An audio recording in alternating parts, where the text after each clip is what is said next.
Assalamualaikum warahmatullahi wabarakatuh. Pemerintah kita baru saja mengumumkan tanggal 1 Maret 2020 yang lalu bahwa ada 2 orang warga negara Indonesia yang terinfeksi COVID-19. Kita tidak perlu panik dengan pengumuman tersebut dan kita percaya bahwa pemerintah berusaha keras untuk mengurangi penularan tersebut, dan kita harus juga masyarakat membantu pemerintah. Dan sebagai orang yang selalu bergaul dengan orang-orang lain, maka kita perlu tahu bagaimana cara penularan penyakit COVID-19 ini. Virus yang menyebabkan COVID-19 ini mudah menular dari orang ke orang. Jadi kalau ada seorang yang di dalam saluran nafasnya ada virus COVID-19, maka kalau dia bersin, itu akan keluar banyak sekali butiran-butiran ludah yang disebut droplet. Itu bisa sampai 30 ribuan. Dan kalau batuk juga keluar, tapi tidak sebanyak itu, mungkin sekitar 3.000. Bahkan kalau orang berbicara dalam jarak dekat, dalam waktu 5 menit, juga sebenarnya ada butiran-butiran ludah atau droplet yang keluar, yang memungkinkan terjadinya penularan virus COVID-19 ini. Nah, karena itulah kita harus menjaga diri, jangan sampai kita berkontak dengan orang yang mempunyai virus tersebut. Karena kita tidak tahu, maka caranya adalah kita jangan terlalu sering berkerumun dengan orang banyak, karena kita tidak tahu, mungkin salah satu di antaranya mempunyai virus COVID-19 ini. Nah, di samping melalui udara, ternyata virus ini juga bisa menular melalui kontak langsung, yaitu misalnya ada cairan, entah itu bekas ingus atau bekas cairan dari yang dibatukan, ada katakanlah di pegangan pintu atau tombol lift, kemudian kita juga memegangnya, maka dia akan pindah ke tangan kita. Karena itulah kita harus selalu sering-sering mencuci tangan kalau habis memegang sesuatu, apalagi bahan tersebut pernah dipegang oleh orang lain.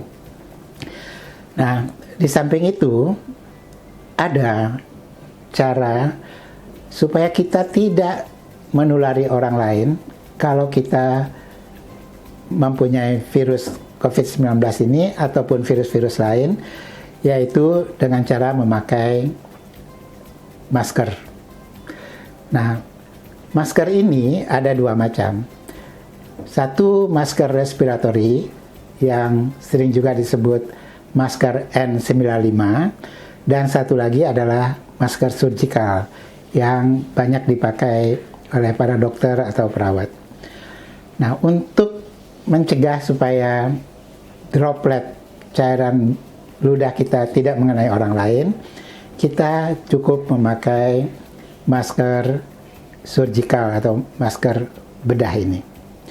Sedangkan petugas kesehatan yang bertugas untuk melayani, mengobati, dan merawat pasien-pasien yang positif COVID-19 atau dicurigai ada COVID-19, dia harus memakai masker N95. Jadi jangan semua orang memakai N95 karena itu sebenarnya secara berlebihan. Dan kalau kita tidak batuk dan kita tidak berisiko untuk terpapar dari orang lain, boleh saja kita berjalan keluar tanpa masker. Karena itu tidak perlu semua orang memborong masker karena harus kemana-mana pakai masker.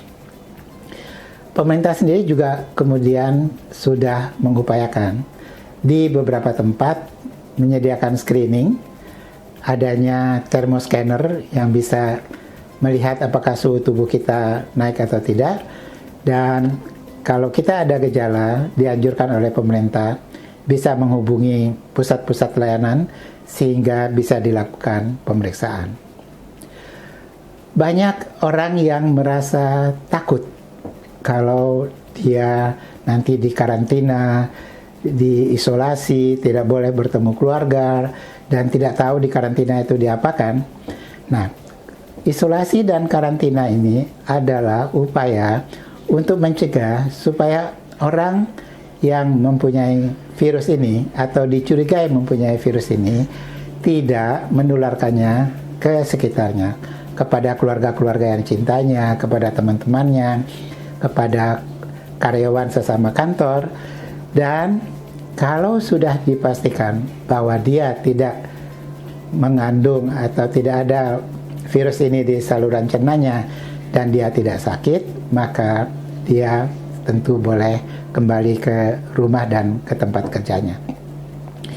Jadi tidak perlu takut, dan bahkan kalau sekiranya sakit karena sudah dekat di rumah sakit di isolasinya, maka segera akan ditolong, dan Kementerian Kesehatan menjamin bahwa semua pertolongan ini akan dijalankan dengan tidak mempertimbangkan biaya karena Kementerian Kesehatan yang akan membiayainya. Jadi, saudara-saudara sekalian, kita bukan sendiri. Lebih dari 70 negara sudah melaporkan adanya COVID-19 ini. Lebih dari 90.000 kasus di seluruh dunia.